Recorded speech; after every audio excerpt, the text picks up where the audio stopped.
Welcome to Tea Time Thursday. Today's small dose of encouragement is provided by ENBendolph. Take a moment and enjoy. Perhaps you have heard the phrase used, a product of the environment. What is a product? It is a thing or person that is the result of an action or process. What is an environment? It is those surroundings or conditions in which we operate. As women, we each have been molded by our respective environments. Whether playing with dolls in our pink-walled palace or tumbling and roughhousing with brothers, we have all been molded by our surroundings. As we age, our environments, the surroundings, the conditions, they change. Our bodies change and we enter entirely new worlds of experiences. Faces change around us as well as we add the years. This idea of being a product of our environment may be at the back of our minds, even we who are believing saints. While it is true we live in environments not always of our making, we do not have to remain a product or a result of our environment, especially an unfavorable one. One environment we were all born into is sin. Psalm 51:5 tells us, "We were shaped in iniquity, and in sin did our mothers conceive us." This is one reason our environment does not shape us, not in totality. We have already been shaped by sin and had it stamped into our foreheads. But we are not without hope. The Bible tells us how we are changed from this sinful nature into the nature of Christ. John 3, verses 5 through 7 tells us that we can be born again from above. And John 3:16 tells us that we can be part of that whosoever group believes on Jesus and does not perish.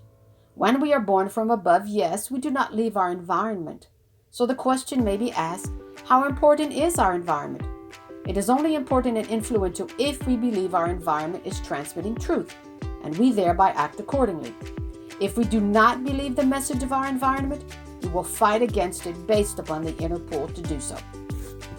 Here are a few examples of successful women we meet in the Bible who triumphed regardless of their environment. Leah in Genesis 29, she was unloved by her husband, but she continued producing children and was buried with Abraham, Isaac, and their wives. Bilhah and Zilpah in Genesis 30, these women were maidservants used as pawns between two competitive sisters.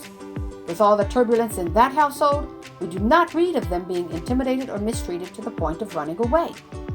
Shiphrah and Puah in Exodus 1.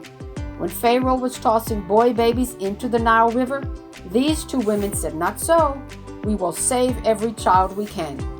I believe they saved Moses. Jael in Judges 4. During this war, this woman killed an enemy of the nation with her own hands. And Ruth, she appeared to be a barren widow, but she left everything for a strange world and a foreign God and was blessed abundantly. Her great-grandson was King David. Abigail in 1 Samuel 25.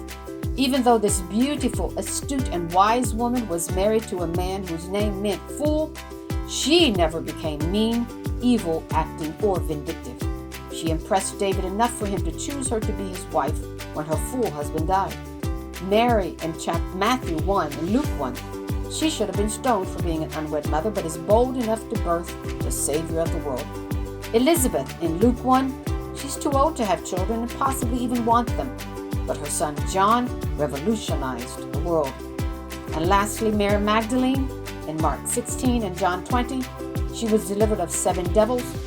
She served Jesus out of gratitude, and she was one of the women first at the tomb and gets to see Jesus before anyone else.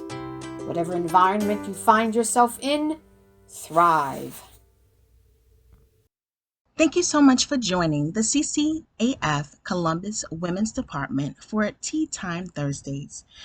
CCAF Columbus is located at 1200 Brentnell Avenue in Columbus, Ohio, where the very fine pastor is Suffragan Bishop Harold Rayford and Lady J.